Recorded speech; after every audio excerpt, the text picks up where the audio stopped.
자, 성경에도 심한 싸움 이후에 그들의 행보가 어떻게 진행이 되는지를 아주 섬세하게 보여준 내용이 하나 나오는데요.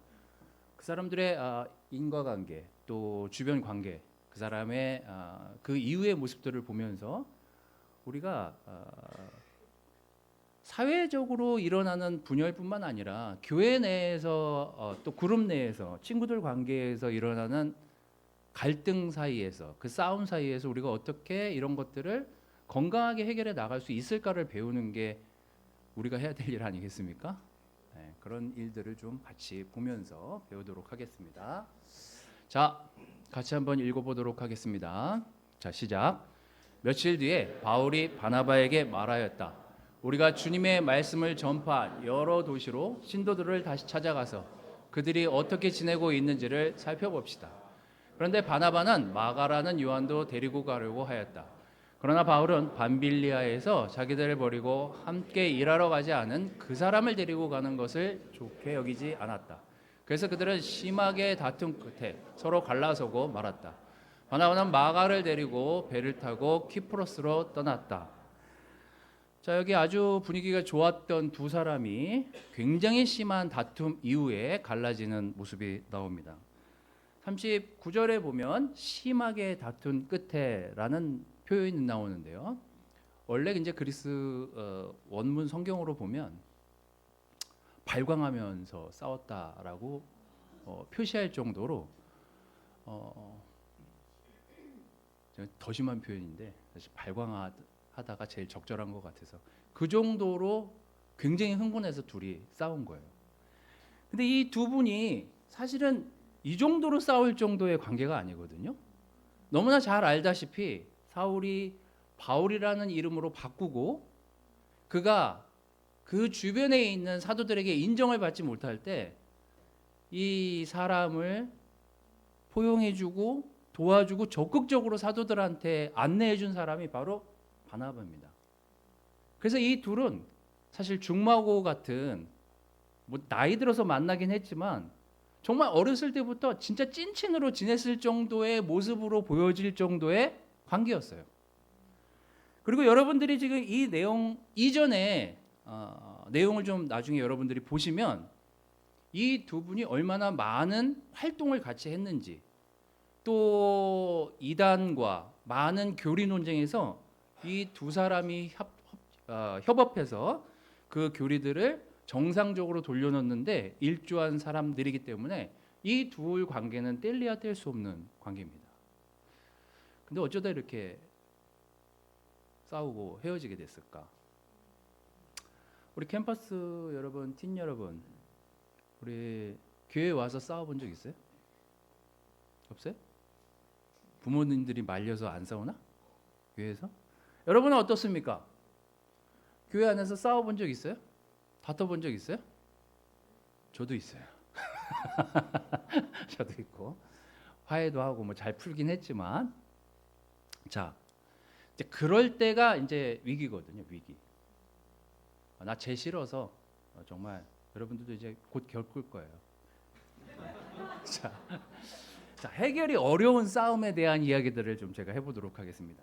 자, 바울과 바나바는 뗄래야 뗄 수 없는 관계라고 제가 말씀을 드렸죠. 심지어 이 바나바의 원래 이름은 요셉입니다. 근데 요셉이라는 이름으로 불리워지질 않아요. 성경 이 뒤에 보면 계속 바나바로만 불립니다. 왜요? 그 정도로 누군가를 포용하고 사랑하는 능력이 출중했던 것 같아요. 위로의 아들이란 뜻이잖아요. 이 바나바가. 누군가가 바나바한테만 오기만 하면 위로받고 격려받고 너무 사랑을 이렇게 부어주는 바나바 옆에서 영적으로 잘 안정적으로 성장할 수 있었던 그런 성품의 소유자였던 것 같아요. 약간 저랑 비슷해요. 내가 이럴 줄 알았어. 내가 이 얘기를 하면 분명히 이렇게 반응할 거다. 이럴 줄 알았지만 그렇죠. 이게 은혜롭게 이 정도 해줘야지. 자, 하여튼 어쨌거나 막말이고 자 그런 바나바하고 굉장히 샤프하고 굉장히 논리적이고 그리고 굉장히 판단이 명확하고 맞는 것과 그른 것에 대해서 물러설 줄 모르는 성품의 소유자였던 바울하고 둘이 친구가 됐다는 건, 그리고 이 두 사람이 그 사역을 함께 했다는 건 무언가 서로 보완해 줄 수 있는 관계였을 가능성이 높다는 얘기죠. 여러분, 우리 교회도 맞는 말만 하는 형제들 있잖아요. 짜증나게. 머리로는 나도 다 아는데 꼭 정답만 얘기해요. 성경에 이렇게 나와 있잖아. 이렇게. 그 친구도 그렇게 하는지는 난 잘 모르겠어. 하지만 저한테 제가 막 이렇게 막 흥분하면 저한테 막 그런 얘기 한단 말이에요. 그러면은 듣긴 듣지만 너 잘났다 뭐 이런 생각이 이제 드는 거죠.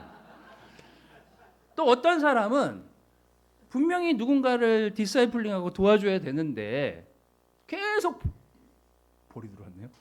계속 포용하고 사랑하고 위로해 주려고 하고 막 그런 사람, 그런 캐릭터 가진 형제들 자매들이 있잖아요.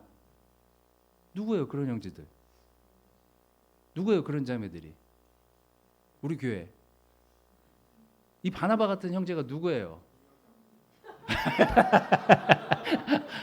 저는 아까 농담이라고 제가 얘기했잖아요. 아, 누구예요? 틴 누가 있어요 그런 친구? 캠퍼스 누가 있어요? 곽동규. 애매. 이제 싸운다. 자, 자, 자, 이제 이들이 싸우게 된 배경에는 이 마가라는 친구가 끼면서 문제가 생깁니다. 원래 이름은 요한 마가입니다. 마가복음 쓴 그 마가가 맞아요. 자, 이 친구가 누구냐? 골로새서 4장 10절에는 이 바나바와의 관계를 표현해 주고 있습니다. 나와 함께 갇혀 있는 아리스다고와 바나바의 사촌인 마가가 여러분에게 문안합니다. 자, 마가랑 바나바가 삼촌이에요. 그래서 1차 전도 여행 때 마가를 추천해서 셋이 같이 미션팀에 합류해가지고 복음을 증거하는 역할을 하게 됩니다. 마가가 굉장히 지적으로 똑똑한 친구예요. 한참 지났으니까 어른이죠. 굉장히 똑똑한 분이었고 굉장히 언어적으로 발달을 했기 때문에 나중에 베드로의 그 전도의 통역사로 활동도 합니다. 기록에 의하면. 어쨌거나 지금 마가는 바나바하고 친인척지간이에요. 근데 어떤 일들이 있었냐면 이 사도행전 12장 13장으로 넘어가면 몇 가지 이제 사건이 나옵니다. 지금 이제 저랑 진재가 앞에 앉아 있으니까 진재랑 같이 선교 여행을 떠났는데 진재는 착한 사람, 저는 이렇게 막말하는 사람. 하지만 뭔가 이렇게 굳건히 나가자 싸우자 하는 사람이에요. 근데 진재 사촌이 명규예요. 그래서 명규를 데리고 가자. 그래서 명규를 데리고 갔단 말이에요. 그래서 저기 보면은 조수로 데리고 갔다고 나와 있어요. 왜 그러냐면 언어적으로 좀 출중한 인물이었기 때문에 어떤 기능을 하게 하려고 했죠. 근데 배를 타고 가는데 명규가 계속 배멀미를 해. 너무 힘들어해. 배 타면 멀미하는 사람들 있잖아요. 저는 안 하지만 하여튼 그 멀미하는 사람들이 있어요. 엄청 고생을 했었던 것 같아요. 그래서 13장 13절에 보면 중간에 포기를 해요. 가다가 포기를 하면서 바울의 눈밖에 나게 되는 거죠. 바울과 그 일행은 바보에서 배를 타고 밤빌리아에 있는 버가로 건너갔는데 여기서 요한이 그 마가예요. 요한은 그들과 헤어져서 예루살렘으로 그냥 돌아갔어요. 자기가 원래 있던 대로 가버렸어요. 그러니까 바울 입장에서 얼마나 황당해. 그리고 지금 2차 전도여행 같은 경우에는 더 먼 곳, 많은 곳을 가야 되는데 자기가 이 경험해본 마가는 같이 데리고 가면 짐만 될 사람인 것 같은 거예요. 그래서 데리고 가지 말자 그랬어. 틀렸어요 그게? 야, 내가 명규 데리고 가면 진재야 너무 힘들어. 쟤 멀미 또 한다니까? 그럼 중간에 가다 또 쉬어야지. 그러면서 선교여행 내가 지금 빨리빨리 어디 가야 되는데 못해. 그러니까 명규는 안 돼. 근데 진제는 사촌이기도 하고 자기 조카이기도 하고 안타깝기도 하고 안쓰럽기도 하고 몸 약한 거 그 정도 좀 우리가 견뎌주면서 같이 가지. 그러고서는 명교를 다독거리면서 가자고 했는데 바울이 너무 반대를 하니까 저랑 진제랑 이제 붙은 거죠. 그래서 대판 싸워요. 발광을 하면서. 지금 이런 상황이에요. 자, 여러분은 누구 편을 들겠습니까? 이기는 사람? 그럼 내가 이기지. 내가 더 발광하는데. 자, 분열에서 가장 힘든 갈등의 원인은요, 바로 이 포인트입니다. 둘 다 맞기 때문에 해결이 안 돼요. 둘 다 옳고 둘 다 의를 위해서 행동하기 위해서 그 일을 했다라고 명분이 명확하기 때문에 이거는 해결 방법이 없어요. 잘 보세요. 제가 너무 아까처럼 막 잘난 척을 해. 저는 저처럼 사랑하십시오. 저처럼 위로하는 사람. 정말 징그럽다. 정말 효정 목사 진짜 올라가기만 하면 자기 자랑이야. 이렇게 명백한 죄가 있으면요, 명백한 문제가 있으면 그 사람은 내리기가 쉬워요. 근데 이 사람이 두리뭉실한데다가 뭔가 잘 받아주는 것 같고 뭔가 문제가 없는 것 같고 그런 사람이 얘기하잖아요. 그럼 어떻게 돼요? 그럴 수 있네. 그럴 수 있네. 이러다가 이게 갈등이 고조돼 가지고 싸움이 일어나잖아요. 저도 맞고 진제도 맞아요. 누구 편을 드냐고요. 교회든 세상이든 갈라지는 이유가 딱 누군가 죄가 명백하면 그 사람은 그걸로 딜을 하면 사회가 아무 요동을 치지 않습니다. 교회가 아무 요동을 치지 않아요. 그런데 내가 하는 말도 목사님 하는 말도 맞는데 진제 하는 말도 맞는데 이제 이러면 뒤에 가서 하지만 효정 목사님이 좀 성질은 더럽지. 뭐 이런 얘기를 조금씩 하다가 이게 이제 사실화되면서 난 나쁜 놈이 되는 거거든요. 교회에서나 사회에서나 우리들 주변의 관계에서나 자기의 옳음이 이 셀프 라이처스라고 하죠. 자기의 의가 이게 내려가지 않고 그 의가 맞다고 하는 그 순간부터 교회든 세상이든 싸움을 해결하기가 굉장히 힘들어집니다.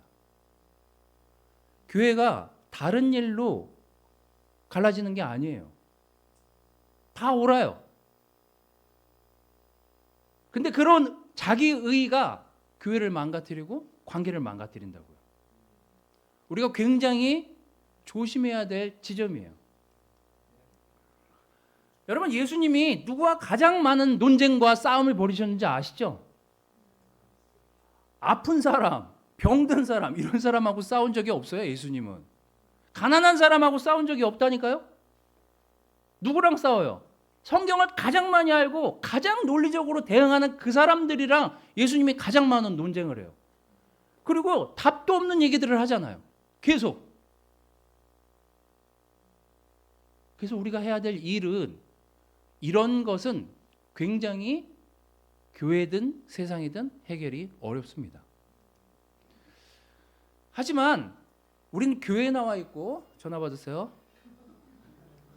자, 우린 교회에 나와 있고 우리는 말씀을 믿고 또 말씀을 따라 살려고 하기 때문에 거기에 기회가 있고 거기에 우리가 무언가 우리의 태도에 어떤 부분을 바꿔야 될지까지 생각하기 때문에 지금 유지가 되는 거예요, 교회가.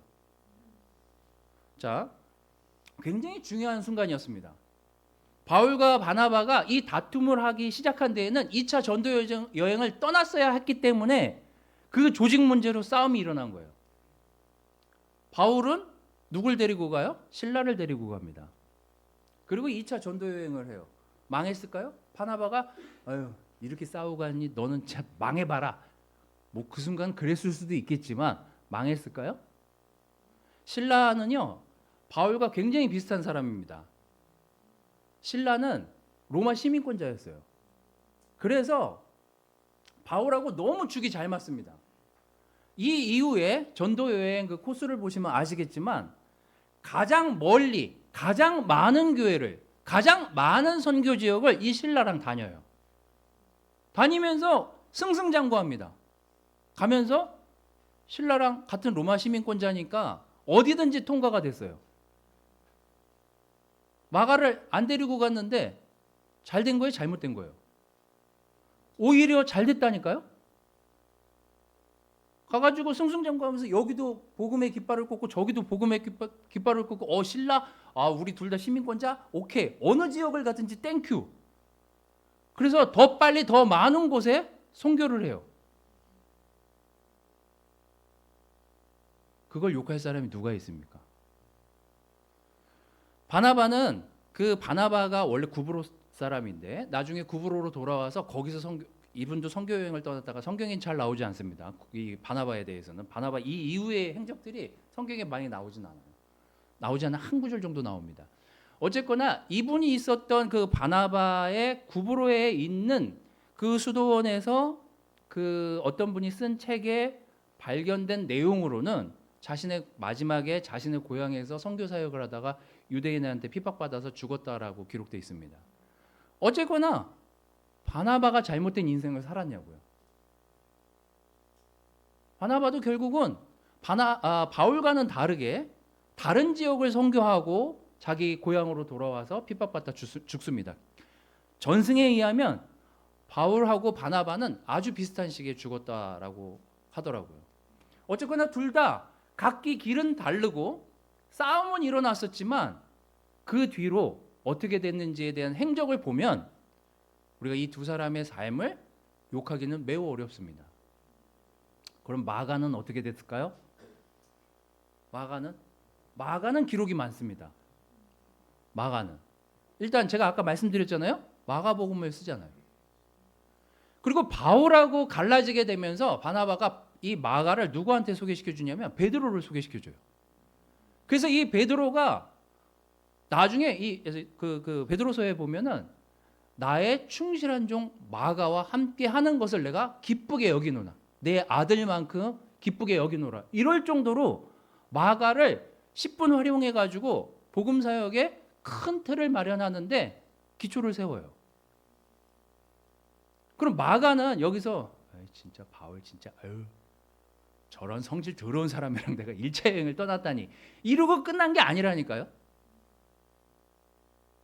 마가도 자기가 가지고 있는 달란트를 다시 활용하고 사용해서 결국은 마가복음을 집필하고 자기가 어떤 인생을 살았는지 거기 담아내잖아요. 예수님이 십자가에 달려서 끌려가실 때 그때 이거 담요 덮어쓰고 뒤집어 간 내용이 마가복음에만 나와요. 그래서 그 역사학자들은 그게 마가 자신일 가능성이 높다라고 얘기하잖아요. 마가는 자기의 인생을 돌아보면서 내가 예수님한테 어떻게 행동했는지 또 내가 이 바울과 바나바 삼촌하고 이 활동을 하면서 내가 어떤 인생을 살았는지 자기 뒤를 돌아보면서 평생을 복음 사역하는 데 헌신합니다. 자, 이게 세상과 교회 안에서의 갈등에서 우리가 정말 배워야 될 지점인 부분이에요. 우리는 하나님의 은혜를 구할 줄 아는 사람들이기 때문이에요. 디모데후서 4장 9절에서 11절 말씀. 여기는 바울이 이렇게 기술하고 있습니다. 그대는 속히 나에게로 오십시오. 대만은 이 세상을 사랑해서 나를 버리고 데살로니가로 가고 그레스게는 갈라디아로 가고 디도는 달마디아로 가고 누가만 나와 함께 있습니다. 그대가 올 때 누굴 데리고 오라 그래요? 마가 요한을 데리고 오라고 합니다. 이 사람은 나의 일에 요긴한 사람이에요. 싸웠으니까 이제 오지 마 이렇게 됐어요? 어떻게 됐어요? 이게 교회 안에서 우리가 배워야 될 지점입니다. 고린도전서 15장 9절에서 10절 말씀. 이거는 한번 같이 읽어보도록 하겠습니다. 자, 시작. 나는 사도들 가운데서 가장 작은 사도입니다. 나는 사도라고 불릴 만한 자격도 없습니다. 그것은 내가 하나님의 교회를 박해했기 때문입니다. 그러나 나는 하나님의 은혜로 오늘의 내가 되었습니다. 나에게 베풀어 주신 하나님의 은혜는 헛되지 않았습니다. 나는 사도들 가운데 어느 누구보다도 더 열심히 일하였습니다. 그러나 이렇게 한 것은 내가 아니라 나와 함께 하신 하나님의 은혜입니다. 이 지점을 잘 기억하십시오. 바울이 어떻게 자기의 마음을 지키고 돌이켜 하나님의 말씀을 전하는 데 집중할 수 있었는지에 대한 내용이 지금 여기 나와 있는 내용입니다. 저랑 진재랑 엄청 싸움을 했어도 우리 두 사람 사이에 이해하고 있는 지점이 같은 부분이 있습니다. 뭐예요? 우린 둘 다 하나님으로부터 용서받은 사람이라는 거예요. 근데 그 지점부터 출발하지 않으면 나의 옳음이 결국은 해결 안 되는 싸움으로 번지게 됩니다. 여기 사도 바울은 뭘 기억하냐면요. 나는 신자들을 박해했던 사람으로서 그것을 회개하고 돌이켜 하나님의 은혜 가운데 오늘의 내가 지금 이곳에 있는 거라고 기술하고 있습니다. 여러분, 우리 모두 다 한 명 한 명 면면히 따져보면 굉장히 열심히 잘 살려고 노력하는 사람들이에요. 하지만 진짜 신앙인은, 진짜 믿는 사람은 무엇을 회개하냐면요, 자기가 하고 있는 그 옳음이 이게 누군가를 위해서인지 하나님을 위해서인지 나를 위해서인지까지 회개하는 거예요. 어떤 사람은 나는 이렇게 교회 20년 동안 하루도 안 빼놓고 비가 오나 눈이 오나 주중예배 주일예배 다 참석했어요. 바울이 회개한 게 뭔지 아세요? 열심히 일한 것이, 그것이 또한 자랑거리가 되지 않게 하나님의 은혜 때문에 내가 이 자리에 있는 거라고 기술하잖아요. 표현하잖아요. 우리는 25년, 30년 크리스천 살았어. 어떤 땐 그게 장애가 된다니까요. 나 20년 동안 교회 청소한 사람이야. 그것도 자랑이에요. 나 30년 동안, 나 25년간, 나 20년간 여기서 말씀 전한 사람이야. 나한테 이럴 수 있어? 그걸 회개할 수 있는 제가 돼야죠. 우리 모두 하나님의 은혜 가운데 이 자리에 있다라는 사실을 우리가 받아들이지 못하는 순간 내 옳음, 내 지식, 내가 증명해내려고 했던 그것 때문에 다툼이 일어나고 싸움이 일어나요. 근데 교회는, 하나님이 세우신 교회는 그렇게 하면 안 됩니다. 우리 모두 죄인이었음을 인정했고 내가 하나님 앞에서 별 볼품없는 사람이었음을 인정하고 우리가 제자가 됐다는 그 사실에서 출발하지 않으면 우리는 내 옳음으로 교회를 망가뜨릴 수 있다는 거예요. 에베소서 2장 8절 10절을 보면서 오늘 말씀을 정리하도록 하겠습니다. 여러분은 믿음을 통하여 은혜로 구원을 얻었습니다. 이것은 여러분에게서 난 것이 아니요 하나님의 선물입니다. 행위에서 난 것이 아니래요. 그러므로 아무도 자랑할 수 없습니다. 우리는 하나님의 각각의 작품으로 이 자리에 있기 때문이에요. 여러분, 얼마나 은혜로운 구절입니까? 우리 모두 누군가는 좀 못나 보이고 누군가는 좀 지금 잘날 수 있고 누군가는 지금 좀 더 나은 환경에 살 수 있지만 하나님은 우리 모두를 받아들이고 자녀로 삼는 그 순간부터 한 명 한 명을 작품으로 보고 계세요. 그게 하나님이 주신 우리의 은혜 가운데 우리가 살고 있는 거예요. 여러분, 당장 오늘 내가 맞을 수 있고 내 주장이 먹힐 수 있습니다. 하지만 그 옳음이 우리 교회를, 나 자신을, 우리 그룹을, 내 관계를 망가뜨릴 수 있다라는 그 사실을 인식하시고 오늘 주변에 있는 형제자매들을 대하십시오. 자기 의의는 갈등 해결을 하기 어렵게 만듭니다. 그래서 우리가 늘 기억해야 되는 것은 나도 그도 용서받은 하나님의 자녀라는 사실을 반드시 기억하면서 사시기를 바라요. 그리고 누군가를 불쌍히 여기고 기도해 주십시오. 아, 효정 목사님 참 불쌍하다. 저렇게밖에 생각을 못하다니. 이러고 기도를 해줘야죠. 참 불쌍하다. 저래선 안 돼. 이렇게 끝나면 안 되는 거예요. 불쌍하다. 저렇게밖에 생각을 못하시다니. 목사님 참 불쌍하다. 기도해 줘야 되겠다. 이렇게 해주십시오. 아, 누군가 불쌍하다. 내가 그를 위해서 기도해 줘야 되겠다. 그래야 교회 안에 상처도 관계도 지킬 수 있습니다. 우리가 어느 세상에서 어느 누구를 만나든지 믿는 사람으로서 먼저 하나님한테 나아가는 방법을 우리는 알고 있습니다. 그래서 끊임없이 기도하고 그 관계를 회복해 나가시기를 바라요. 여러분, 봄이 오고 지금 개나리, 목련 활짝활짝 펴서 저의 눈을 행복하고 굉장히 기쁘게 만들어주고 있습니다. 아무것도 없는 나무에서 꽃이 피듯이 우리가 하고 있는 기도를 하나님이 들으시고 언젠가 그것이 열매를 맺을 그 시간들을 보게 될 거예요. 그래서 여러분, 인내하고 우리의 관계를 소중하게 생각하고 더 사랑하려고 하고 더 하나님이 주신 이 관계를 지키려고 함께 기도하고 노력하는 우리 모두가 되기를 바라겠습니다. 말씀 마치도록 하겠습니다.